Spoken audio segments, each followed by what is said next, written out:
ఇండియాలోనే #1 varicose veins hospital Avis vascular centre. నమస్తే రమ్మగారు. నమస్తే జయ. రమ్మగారు, మనం వినాయక చవితికి పెద్ద ఆయనకి ఏమేమి నైవేద్యాలు పెడతాము, ఏవి ఆయనకి ఇష్టం? రకరకాల పళ్ళు. వినాయకుడికి బోళ్ళు పాటలు, పద్యాలు, ఎన్నో శ్లోకాలు చాలా ఉన్నాయి. ఈయన ఎక్కడుంటాడు, ఎలా ఉంటాడు, ఆయనకి ఏం కావాలి, అవన్నీ చెప్పబడ్డాయి.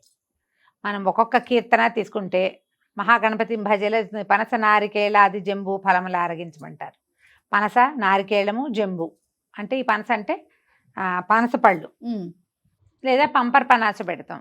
నారికేళం అంటే కొబ్బరి, జంబు అంటే నేరేడు. ఇవి ముఖ్యం, ఇంపార్టెంట్. అక్కడి నుంచి రకరకాల పళ్ళల్లో మనం అరటిపళ్ళు ఒకటి, ఏనుగుకి సాధారణంగా అరటిపండు ఇష్టం. అవును, అది పెడతారు. ఇవి 4 రకాల పళ్ళు. ఇంకా దానిమ్మలు కూడా, దానిమ్మ గింజలు అవి కూడా పెట్టచ్చు. వెలగ పళ్ళు కూడా నివేదన చేస్తారు అని చెప్తారు. కానీ మనకి వెలగ ఈ సమయంలో పచ్చివి కనపడతాయి. ఓకే, వెలగ పండుగ కనపడదు, ఉంటే కాస్త సమయం పడుతుంది. అవి కూడా నివేదన చేసుకోవచ్చు. వినాయకుడికి చెప్పే ప్రఖ్యాతమైన శ్లోకాల్లో అటుకులు, కొబ్బరి పలుకులు, చిటిబెల్లము, నానుబ్రాలు, చెరుకు రసంబున్, నిటలాక్షు నగ్రస్తుతునకు పటుతరముగా విందు చేసి ప్రార్థింతు మదిన్. ఇది చిన్నప్పుడు చదువుకునేవాళ్ళం. అటుకులు, కొబ్బరి పలుకులు. బహుశా పద్యం కోసం పలుకులను రాశారేమో అనుకుంటా. కొబ్బరి ముక్కలు అన్నమాట. అటుకులు మామూలు మనం అటుకులు పెడతామా, అటుకులు, కొబ్బరి పలుకులు, చిటిబెల్లం, బెల్లం చిన్న చిన్న ముక్కలు చేసి. అది నానుబాలంటే బియ్యాన్ని నానబెడతారు చేయ. బియ్యం నానబెట్టి వాడేసేసి ఆ నానిన బియ్యము నివేదన చేస్తారు. ఇవి పెట్టుకుంటారు. తర్వాత కుడుములు, ఉండ్రాళ్ళు, మోదకాలు. ఈ మోదకం అనేసరికల్లా అసలు నిజానికి మోదకం అంటే లడ్డు. గుండ్రంగా ఉండే ఖాద్య విశేషాన్ని మోదకం అనాలి. ఇప్పుడు ఈయనకి నూనె అవి ఇష్టం లేదు, అందుకని ఈ శనగపిండిని బూంది బట్టి, బూంది కొట్టాలంటే ఎంత నూనె, ఎంత శనగపిండి, దాంట్లో అది సోడా వేస్తే కానీ అది ఉబ్బదు. దాన్ని మళ్ళీ పాకంలో వేసి 2-3 రకాల పనులు. అలా కాకుండా ఈ శనగపిండితోటి కానీ, గోధుమ పిండితో కానీ, లేకపోతే మన ప్రాంతాన్ని బట్టి బియ్య పిండితోటి కానీ మోదకాలు చేస్తాం. కొంచెం నెయ్యి వేసి బాగా వేయించి, బెల్లము, కొద్దిగా ఏలక పొడి, ఓ సన్నగా కొబ్బరి ఏదైనా వేసేసి దాన్ని గట్టిగా ఉండగట్టి, ఆ కట్టిన ఉండని మళ్ళీ ఒకసారి ఆవిరి మీద పెట్టడం. అవును, సులువుగా జీర్ణమయ్యేవి, నూనె గినె వాడనివి, తేలిగ్గా అయిపోయేవి. వీటిని మీ గణపతికి నివేదన చేస్తాం. మనం ఏం చేస్తాం, రవ్వ కుడుములు చేస్తాం మన వైపు ఎక్కువగా. అవును, బియ్యపు రవ్వని ఉడికిచ్చి దాన్ని ఉండగట్టి ఆవిరి మీద పెడతాం. తర్వాత బియ్య పిండిని అప్పాల పిండిలాగా ఉప్పి దాంతో కొన్ని పళ్ళేలాంటివి బిళ్ళలాగా, కొన్ని ఏమో ఇలా చేతితోటి నొక్కి చేతి గుర్తులు పడేలాగా అది. తర్వాత ఏమో పాలతాలికలు చేసే విధానం కొన్ని చోట్ల కనపడుతుంది. పాలతాలికలు అంటే బియ్యపిండే, పాలు బియ్యపిండి, కానీ అది వంటకమే. బియ్యపిండిని తిప్పాలి, అది చిన్న చిన్న ఉండలు కానీ పాముల్లాగా కానీ చేయటం. పాలల్లో పచ్చి బియ్యపిండి కూడా వేడి పాలు పోసి కలుపుతారు. అవును, ఉప్పక్కర్లేదు కదా, బియ్యపిండి కలిపి దాన్ని పాలల్లో వేసుకోవటం. అందులో సగ్గు బియ్యం వేస్తాం. ఇప్పుడు దేవుడికి నివేదనతో పాటు ఒక పాయింట్ ఉంటుంది కదా జయ, ఈ నివేదన చేసినది అంతటితో సరిపోతా అని పెట్టేసి వదిలేయం. దాన్ని ఏం చేయాలి, మంది మీద ఖర్చు పెట్టాలి. ప్రసాద వినిమయం జరగాలి. ప్రసాదం వినిమయం జరగాలి కాబట్టి ప్రసాదాన్ని సంతోషంగా స్వీకరించేలాగా, ప్రసాదం అని కళ్ళు మూసుకుని దేవుడాన్ని విషం మింగినట్టు మింగకుండా రుచికరంగా స్వామికి సమర్పిస్తే అంతే రుచికరంగా మనుషులు కూడా తినగలుగుతారు. దాంట్లో ఇంకా కొంచెం ఏలక్కాయలు వేసుకోవటము, మరి కాసిన జీడిపప్పులో, కిస్మిస్లో ఇంకొకటి ఏమైనా వేయటం, రుచిగా తయారు చేసి స్వామివారికి నివేదన చేసుకుంటే బాగుంటుంది. పచ్చి చలిమిడి చేసేవాళ్ళని చేయ. మా చిన్నప్పుడైతే బియ్యం పిండి, కొట్టిన పిండి, దాంట్లో కొంచెం బెల్లం వేసి, ఒక పాలు చుక్క పోసి, అసలు నీరు చుక్కేసి గట్టిగా తొక్కితే చలివిడి అయిపోతుంది. చలివిడి చిన్న చిన్న ఉండ్రాళ్ళు అవే. ఎన్నేళ్ళలో పచ్చి చలివిడి ఉండ్రాళ్ళు పెట్టాను చెయ్య మేము. మా ఇంట్లో అలాగే పెట్టేవాళ్ళం. ఈ కుడుములు చేయటం నాకు వివాహం అయ్యాకే నేర్చుకున్నాను నేను. ఓకే, మా ఇళ్లలో లేదు. మేము ఈ పచ్చి చలివిడి పెట్టి దీంతో పాటు పెసరపప్పు, అదే ఏమంటారు వడపప్పు, పానకము, కొబ్బరికాయలు, విస్తారంగా కొబ్బరికాయలు కొట్టేవాళ్ళం. తర్వాత కొబ్బరి లౌజ్ ఒకటి చేసేవాళ్ళం.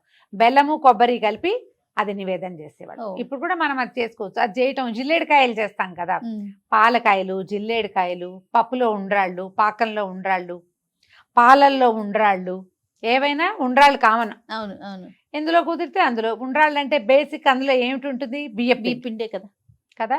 ఆయనకి ఈ బియ్యం బేస్డ్గా ఉండే పదార్థాలు ఇష్టం. అసలు భోజన ప్రియుడా రమ్మగారు గణనాథుడు? అంటే మరి ఈయన గజముఖుడు కదా.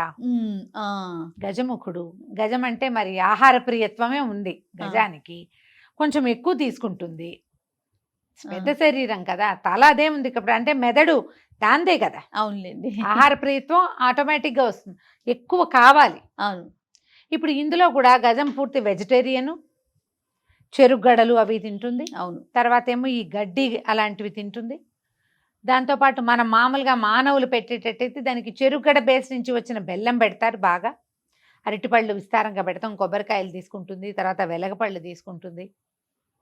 అది ఏనుకేవి ఇష్టమో అవన్నీ కూడా పెడతాం, గణపతికి ఇష్టం. దీంతో పాటుగా సాధారణంగా నివేదనగా పనికొచ్చేది ఉడికిన ఏ పదార్థాన్నైనా మనం పెట్టచ్చు. ఈ ఉడికిన పదార్థాల్లో అవన్నీ కూడా సాత్వికమైనవి, సులువుగా అరిగేవి. ఇవి దృష్టిలో పెట్టుకుని ఒకవేళ వండలేమో చేయలేం, బజార్లలో నుంచి తేకండి, అటుకులు పెట్టండి, ఒక కొబ్బరికాయ కొట్టండి, ఒక డజన్ అరటిపళ్ళు పెట్టండి, ఇంకేమైనా పళ్ళు ఈ కాలంలో లభించేవి అన్ని పళ్ళు నివేదన చేసుకోవచ్చు. చేయగలిగితే కాస్త పాయసం చేయండి, లేదా నేను చెప్పా కదా పచ్చి ఉండ్రాళ్ళు కలుపుకోవచ్చు. అవునవును. పాకం ఉండ్రాళ్ళు ఊరికే బియ్యపిండి, పాలు, బెల్లం, నెయ్యి ఆ ఉండ్రాళ్ళు చేసైనా సరే చక్కగా గుండ్రటి ఉండలు చేయటం, నివేదన చేసుకోవటం, ఇంత మటుకు చేసినా చాలు. అంటే ఇప్పుడు మన ఈ ఊర్లలో చేసేవి, లేకపోతే బాంబేలో చేసేవి, అక్కడెక్కడో చేసేవి, అవే చేయాలని ఎందుకు ఆలోచిస్తాం మనం? అంతే కదా, మన పద్ధతి మనం. మన ఊళ్ళల్లో చేసేవి, మన ఇంట్లో చేసేవి, అవి ఎందుకు ఆలోచించాం? ఏ పండక్కైనా మనం ఏం చేస్తామంటే ఇప్పుడు బజార్లో కనపడతాయి, లేదా బాగా ఇప్పుడు మనం ఏంటంటే సోషల్ మీడియా బాగా చూస్తాం. అవును. సోషల్ మీడియాలో వినాయక చవితి కోసం చేసామంటే అదేదో వాళ్ళు చేశారు, మనం కూడా చేద్దామనిపిస్తుంది. మన అమ్మ, అమ్మమ్మ, నాయనమ్మ, మన అత్తగారు, వాళ్ళ అత్తగారు అవి చేసినవి మనం వదిలేస్తే మనం ఎట్లా ముందుకెళ్తాం? ఎవరినో చూసి ముందుకెళ్ళద్దు, ముందు మన దారిని మనం వెళ్తుంటే ఎవరినైనా యాడ్ చేసుకోండి. ఇది మానేసి అవి చేయొద్దు. ఇవి చేస్తూ అవి కూడా కావాలంటే చేసుకోండి. అసలు ఈ మోదకాయలు చేయటము, జిల్లేడికాయలు చేయటం, కొన్ని వేల కొద్ది వీడియోలు కనపడుతున్నాయి జయ, క్లిప్పింగ్స్ చిన్న చిన్నవి. సింపుల్గా ఎలా చేసుకోవాలో పాత పద్ధతి ప్రకారం చేసుకోండి, అప్పుడే మన పద్ధతులు మర్చిపోకుండా ఉంటాం. ముందు తరాలకి అందించాలి కదా, కొత్తవి యాడ్ చేసుకోవచ్చు. నేను ఎప్పుడు ఇదే మాట చెప్తా కదా జయ, అవును, ఎన్ని కొత్తవైనా పోయండి, ఏం పర్వాలేదు, కానీ బేసిక్ మాత్రం మందు ఉంచుకోవాలి. వీటిలలో ఏవి కుదిరితే వాటిని నివేదన పెట్టుకోండి, అంతే. ఇట్లా రకరకాల పదార్థాలు మీరు అన్నట్లుగా ఏదైతే మనకి చేసుకుంటూ వస్తున్నామో అవి చేసామనుకోండి, మన నెక్స్ట్ జనరేషన్కి అది ఒక అవకాశం కింద ఇలా చెయ్యాలి అనే పద్ధతిని ముందుకు తీసుకెళ్తాం కదా రమ్మగారు. అవును, అంతే కదా. ప్రధానంగా ఆయన ఇంతకు ముందు కూడా నేను అడిగాను, భోజన ప్రియుడు కదా రమ్మగారు. మనం గణపతిని చూసేటప్పుడు కూడా ఆకారం కూడా స్వామిది ఎక్కువగా చూస్తాము కదా. అయితే ఇప్పుడు దాని మీదే కదా మనకి చంద్రుడి నీలాపనిందల కథ. ఆయన ఎక్కువ తినేసి నడవలేక కష్టపడి నడిచొస్తూ అవును పడిపోయాడు, దండం పెట్టపోయాడు అమ్మా నాన్నని చూసి. పడిపోతే పొట్ట పగిలిపోయి పొట్టలో ఉన్న కుడుములు అవన్నీ కింద పడ్డాయి, బయటకు వచ్చినాయట. చంద్రుడు చూసి నవ్వాడు. ఆయన నడవలేకపోతున్నాడని నవ్వాడా చంద్రుడు? పడిపోయి పొట్టలో ఇంచి కింద పడిపోయాడు, బొకబర్లా పడ్డాడు, అందుకని నవ్వాడు. నవ్వడం వల్లే పొట్ట పగిలింది. అవును. పార్వతీదేవి కోపం వచ్చి శపించింది, ఎవరైతే ఈ చంద్రుడిని చూస్తారో నేను పాపిష్టివాడివి, నువ్వు చూడడం వల్లే నా కొడుకు ఇట్లా అయిపోయాడు, కాబట్టి నిన్నెవరు చూసినా సరే వాళ్ళు నీలాపనిందల పాలవుతారని చెప్పించింది. అవును. ఇప్పుడు అతి భోజనం ఎప్పుడు మంచిది కాదు కదా, అది ఎవరికైనా అనారోగ్య హేతువు. మోతాదుగా తినాలి. అందుకని వినాయక చవితి నాడు మనం బోల్డ్ అని నివేదనలు పెడతామని మన ఏం చేశారు, సులువుగా అరిగే పదార్థాలు పెట్టించారు. కరెక్ట్. ఇందులో బాగా పాయసాలు నేతలు పోయండి, నెయ్యి ఎక్కువ పోసేసేయండి, బాగా వేయించండి, ఇన్ని రకాల లడ్డూలు చేయండి, అవన్నీ ఏం చెప్పాల.